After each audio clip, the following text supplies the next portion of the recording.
pleased to present our next company and presenters, EnPro.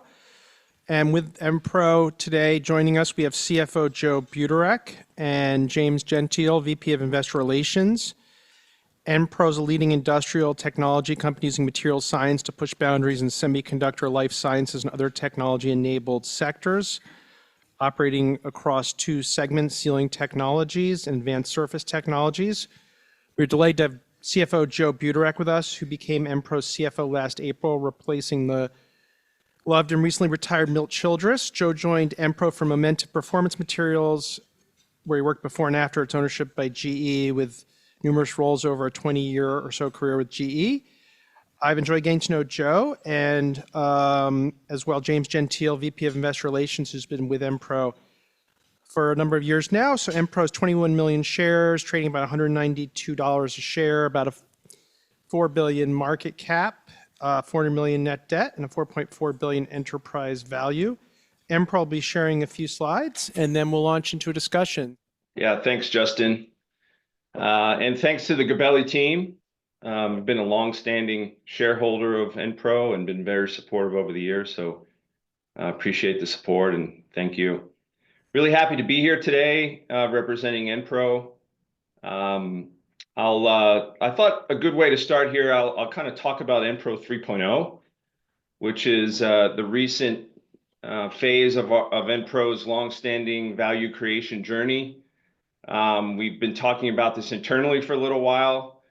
We kicked it off within the last 6 months or so at our leadership conference with about 100 of our top leaders across the company. And then last week, more recently, in our earnings release, had the opportunity to talk about EnPro 3.0 and the next phase of value creation for the company. So with that, I'll kind of talk a little bit about our history, just briefly, and how we got to where we are before I spotlight sort of the growth algorithm of EnPro.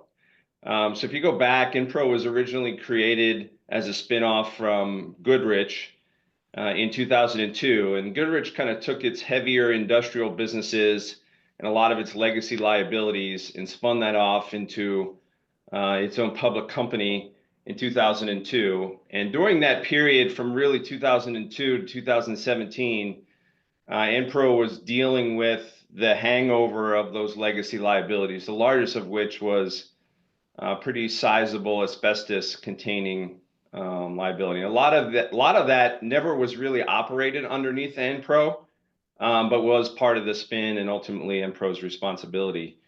So we successfully resolved all of those asbestos liabilities in 2017 in kind of a landmark case, very successfully, and finally had that behind us.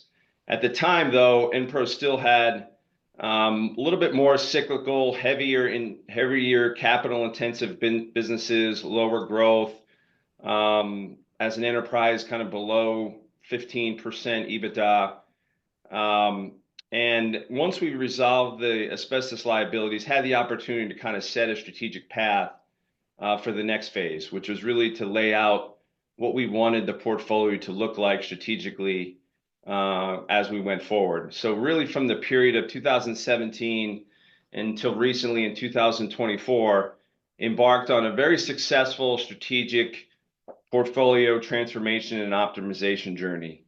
So over the course of that period, we set out what it means to be in the next phase of EnPro, and identified the businesses both within the portfolio and that would soon come from outside the portfolio that fit our strategic criteria.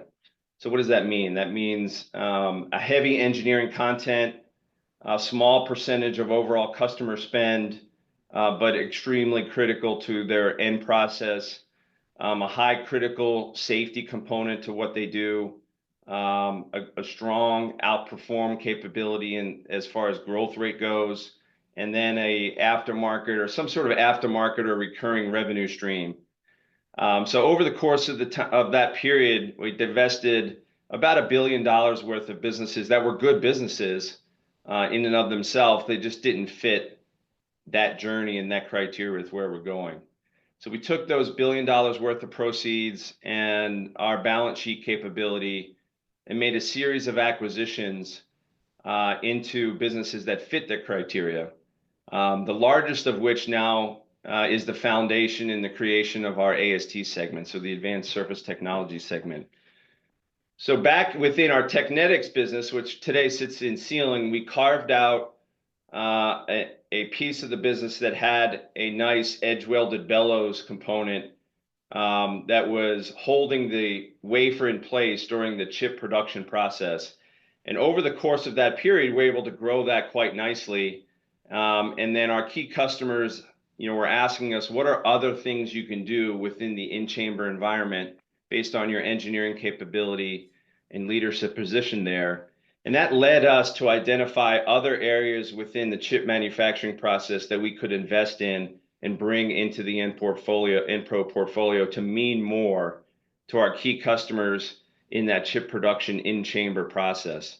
And so that really led us to the acquisition of LeanTech, which brought a nice cleaning, coating, and a little bit of aftermarket refurbishment component of our business. NextEdge, which brought a very strong technical, critical in-chamber tool design and manufacturing capability. And then we also invested in an optical filter business, Aluxa, during that time period. And that carve out from Technetics and those three acquisitions really make up what is today AST. Also at the same time, on the businesses that we divested within sealing, we kept the best of what ever was sealing. So that is today making up Garlock, Stemco, and Technetics. And it left us with a very powerful and critical sealing technologies portfolio that we've invested behind and supplemented with additional bolt-on acquisitions in food and pharma, and more recently test and measurement over the course of the year. So as part of the portfolio transformation, we saw a significant value creation in that time period. We also set on a margin expansion journey within the sealing businesses over that time period as well. So, we increased our gross margins over 1,000 basis points and our EBITDA margins substantially within the sealing technologies segment to over 30%, which is where it is today. So, really good strategic value pricing, good portfolio optimization work, 80/20 product line optimization, asset optimization, operational excellence, continuous improvement type work, extremely successful margin expansion and value creation in the EnPro 2.0 phase. So that's sort of where we sit now, with a series of businesses and a very strong portfolio that have a stronger margin profile, a good free cash flow generation profile, and strong cash flow return on investment profile. Our overall EBITDA margins are this year we passed over 24%. Again, generating strong free cash flow and a good return on invested capital. So now, we have an optimized portfolio, a stronger margin profile, and hence the next evolution, which is not a giant pivot from where we've been. It's just an and, right? We're going to continue to invest in areas and put our foot on the accelerator now as we move into EnPro 3.0, which is all about accelerating profitable growth. Profitable growth behind our stronger margin profiles and an optimized set of businesses, and really turning ourselves into a true industrial technology earnings compounder. We laid out sort of the growth algorithm in that over the last couple of communications as well, which is now a portfolio with the ability to grow mid-single digits sustainably. So 5, 6, 7% over the course of a 3 to 5 year period through multiple cycles, economic and industrial cycles, with a very strong free cash flow profile. And that is really the sealing business being able to grow mid-single digits longer term, and our AST business growing at high single digits, not low double digits, over a period of time as well. At these optimized profiles from a return and cash flow perspective, that's going to lead to outsized earnings improvement. We also talked about the fact that our two segments are capable of being 30% EBITDA segments through multiple parts of the cycle. So you look at Sealing Technologies, they're already there. We're generating low 30% EBITDA margins in sealing, world-class businesses.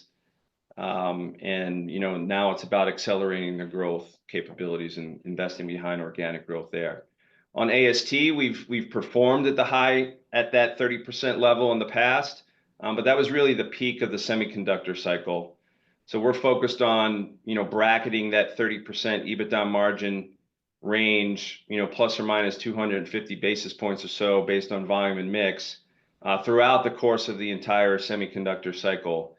And so that's going to be a similar playbook to what we've deployed within Sealing Technologies and applying those same levers into AST. So there is some element of market recovery in the semiconductor business that will lead to that 30% range. But then we're going to add in strategic value pricing, operational excellence, good 80/20 work, portfolio optimization, asset optimization. And we have a much stronger portfolio with two segments capable of delivering 30% EBITDA. That also gives us, with our free cash flow profile, a significant amount of capacity to invest behind M&A, which we have a track record of doing and creating value through strong acquisitions.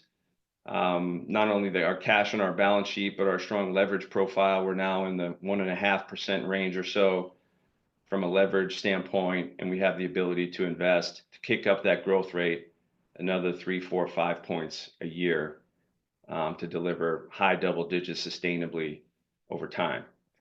So the company's really excited for EnPro 3.0. The team is very much aligned behind what we're doing. And again, we have a track record of delivering on what we say we're going to do, delivering value creation and margin expansion. And now we just add in this profitable growth element to be able to deliver, mid-single organically and high double digits with M&A over a period of time. So happy to ask whatever questions are on your mind. I'll kick it back to you, Justin, and happy to answer any questions, James and I. Thank you, Joe, for that great overview.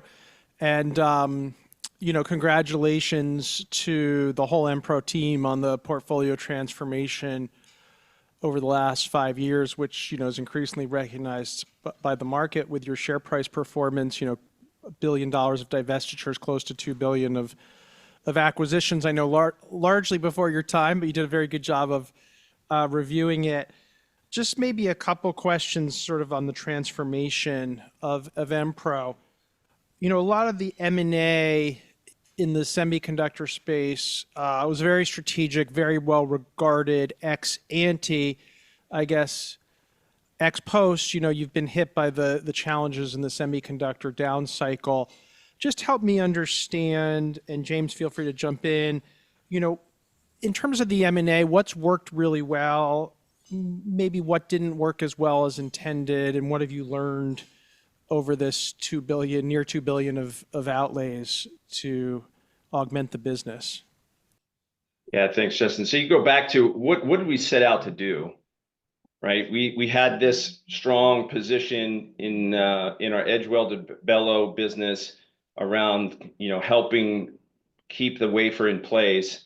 And so I talked about the strategic thesis on what we were trying to do. So we were trying to accumulate a portfolio that would allow us to mean more within the in-chamber environment and create a series of capabilities that would operate within the entire life cycle of those in-chamber tools. So that brought us the ability to design, prototype, manufacture new parts and new critical in-chamber tools that were going into the chamber itself, and then operate within the aftermarket cycle as well. Be able to refurbish those tools, recoat them, clean them, and do that through multiple cycles so that we could put together a vertical integration play there on the entire life cycle of the critical parts. And right now we have a portfolio that can do that, right? We make the heart and lungs of some of the key in-chamber tools, and then we have the ability to help support our customers in the aftermarket component of that as well. So from that, we assembled the portfolio that we set out to assemble. We're very happy with the capabilities that we have, and it's been very well recognized by our key customers in this space. Now, what you can't control is the timing of when assets are becoming available or are actionable. And to your point, right, we can't control that. But the reality is that acquisitions were extremely successful in giving us what we were looking to do. And we're set up well to be able to capitalize on the long-term growth rates of the semiconductor industry, and all of the growth drivers as we move to more advanced nodes, and high bandwidth memory and more advanced capabilities within the chamber environment.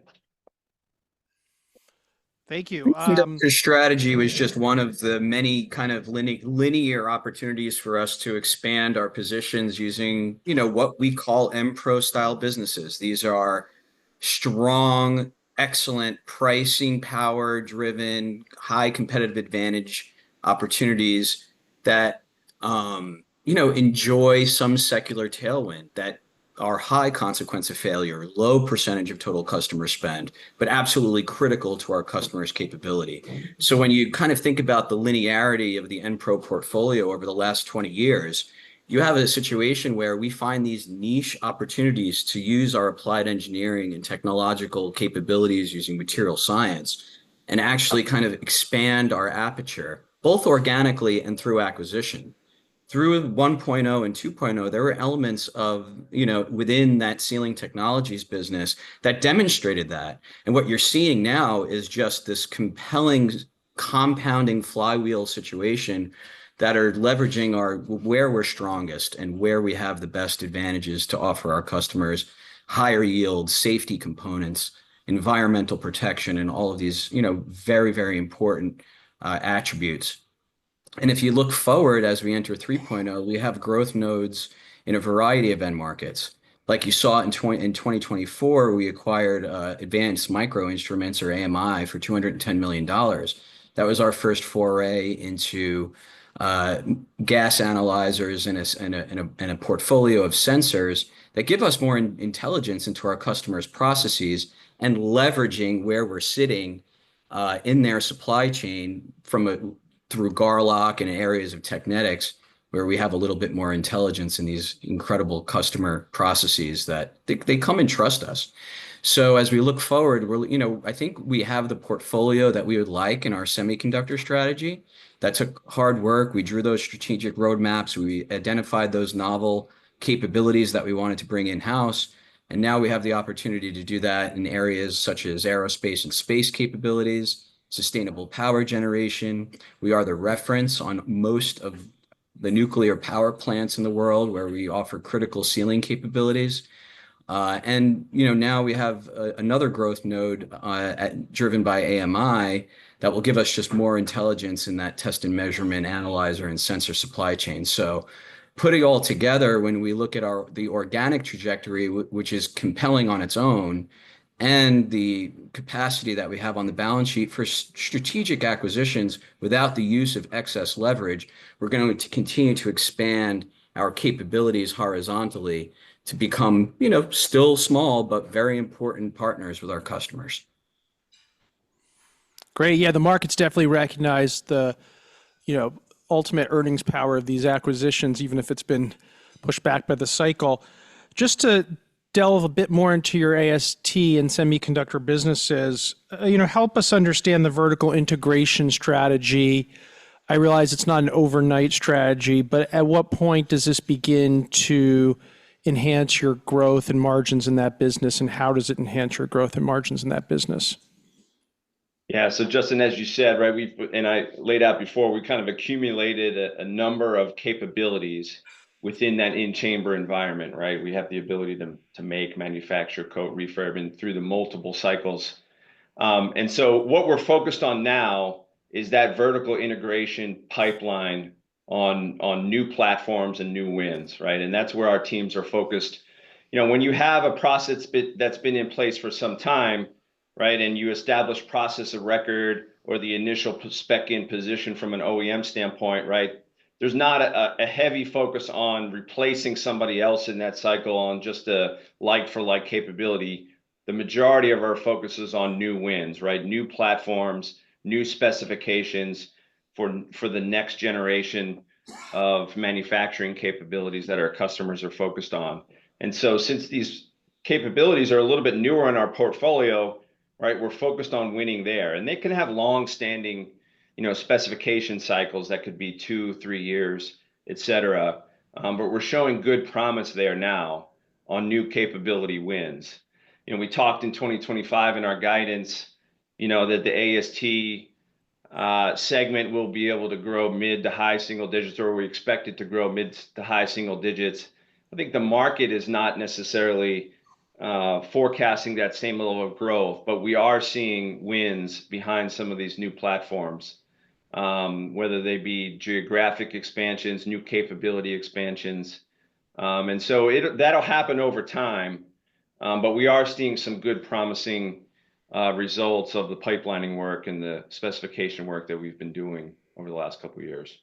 And, throughout this entire, we started to see the slowness a little bit later than when we saw, some of those chip inventories in the post-COVID downturn kind of rectify themselves. We started to see that weakness kind of 2 or 3 quarters after we saw the initial chip drawdown through distribution as demand right-sized following, the bolus of demand for, computers and communication tools during COVID.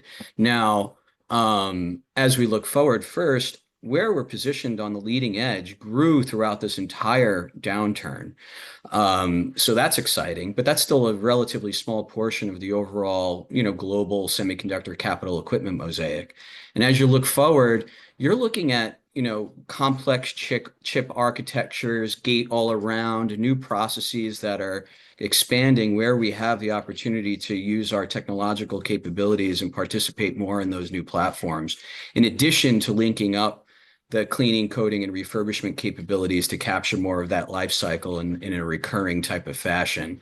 So that, so far as we look forward, we're excited to deliver that kind of mid to high single digit growth this year and, propel it as the market normalizes into that high single, at times low double digit capabilities.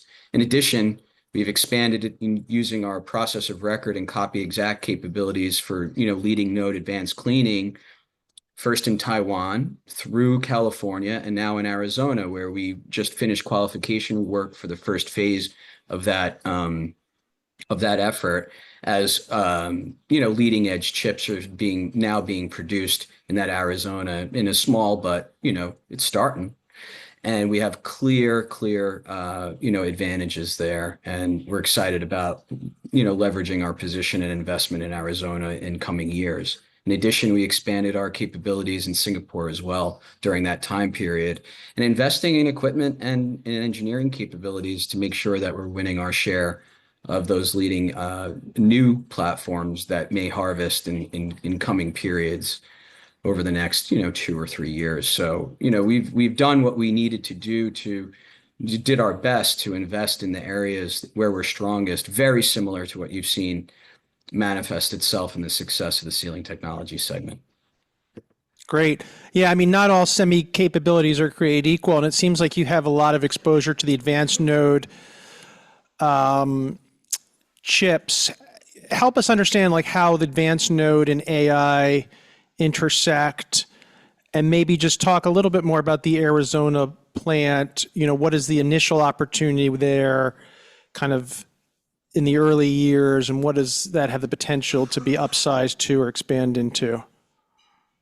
Yeah, so if you look at the leading edge, right, as James mentioned, our precision cleaning capability is all leading edge. So that's all 7 nanometer and below, with an increasing share as we've gained process of record and demonstrated copy exact capabilities, as James articulated, and now into 3 nanometer.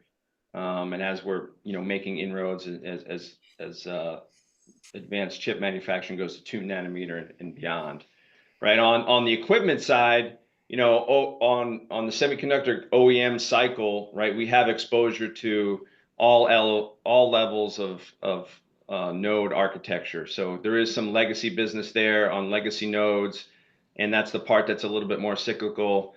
And then if you look at the pipelining and all the commercial platforms that we're focused on, that's all leading edge capability. on new wins and where we're really putting the vertical integration play to work. So then more specifically on Arizona, as we've talked about before, we will invest about $20 million or so in phase one of Arizona. And phase one is all about giving us that precision cleaning capability that we've demonstrated copy exact from Taiwan into California and then now into Arizona. There will be other opportunities to build out phase two and phase three over time in Arizona, and that is still, areas that are still being evaluated for where that may come, whether it be, additional cleaning capability, or if we decide to put our coating capacity in there to support the Arizona infrastructure or other leading edge platforms. But we have the ability to kind of invest over time and continue to build out the capability. It will be a little bit of a slow burn. We have seen good results so far from our qualification activity. And as we talked about in our third quarter earnings release, we pulled some of that work back into 2024 or ahead into 2024. And we're off and running there. We've recognized first revenue, albeit small, in the fourth quarter of 24. And we expect, continued ramp up in qualification and testing work, and for us to ramp into commercial volumes and commercial revenues, really starting in the back half of this year, but more materially into 26 and beyond.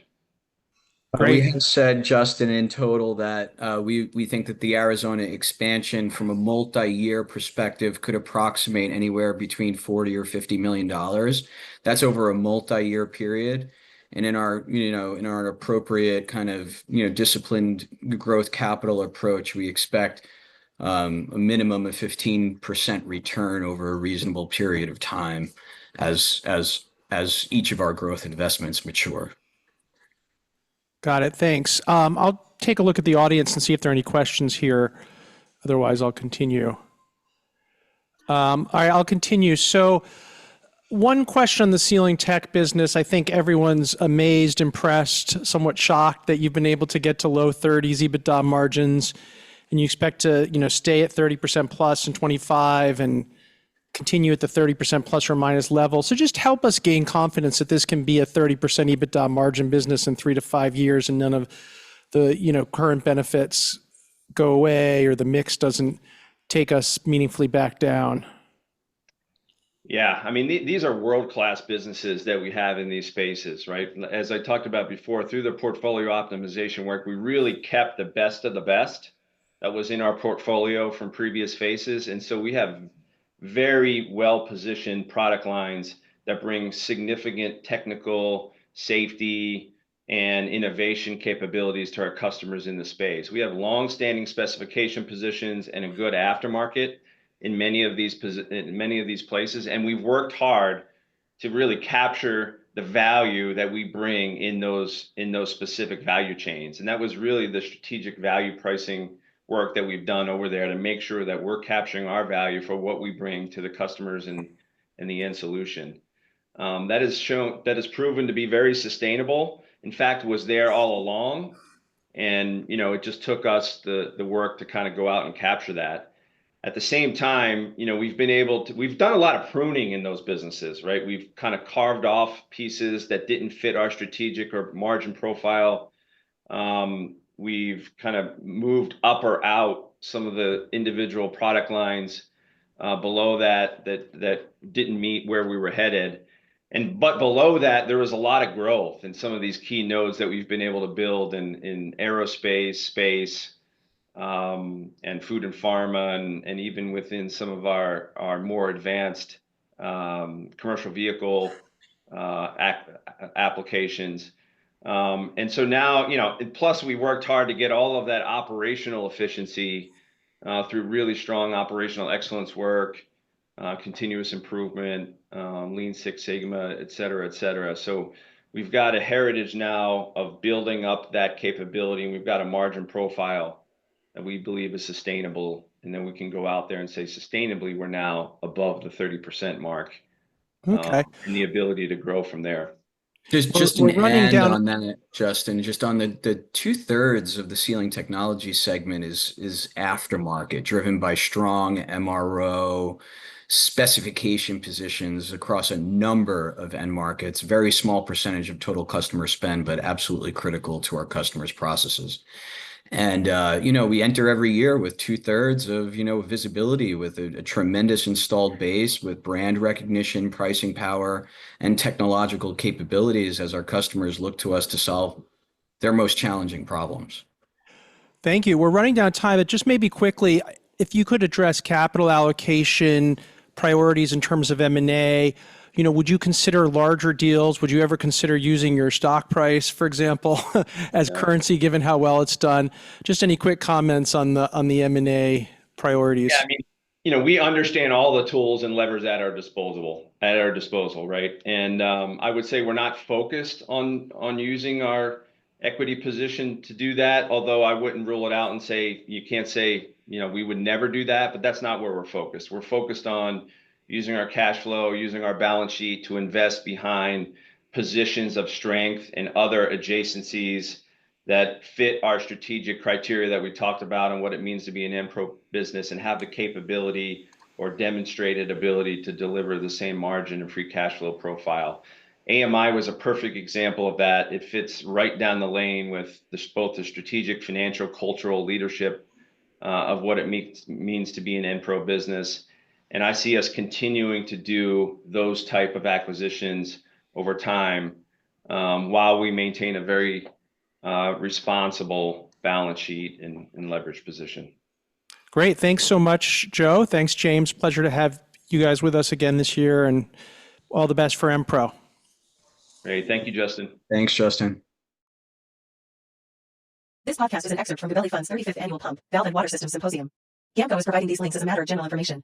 We do not intend for these links to be a complete description of any security or company, nor is it a research report with respect to any of the companies mentioned herein.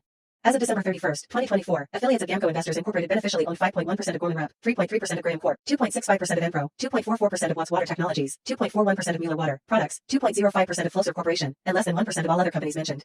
One of our affiliates serves as an investment advisor to Crane Company or an affiliated entity and has received compensation within the past 12 months for these non-investment banking securities-related services. The analyst's views are subject to change at any time based on market and other conditions. The information in this posting represents the opinions of the analyst and is not intended to be a forecast of future events, a guarantee of future results, or investment advice. Views expressed are those of the analyst and may differ from those of other GAMCO officers, analysts, other employees, or the firm as a whole. Because the investment personnel at GAMCO and our affiliates make individual investment decisions with respect to the client accounts that they manage, these accounts may have transactions inconsistent with the information contained in this posting. Certain GAMCO personnel may know the substance of the posting prior to its posting. This webcast is not an offer to sell any security, nor is it a solicitation of an offer to buy any security. Stocks are subject to market, economic, and business risks that cause their prices to fluctuate. When you sell shares, they may be worth less than what you paid for them. For more information, a prospectus or summary prospectus, visit our website at www.gabelli.com or call 800-GABELLI or 800-422-3554-914, 921-5100 fax, 914-921-5118 info@gabelli.com.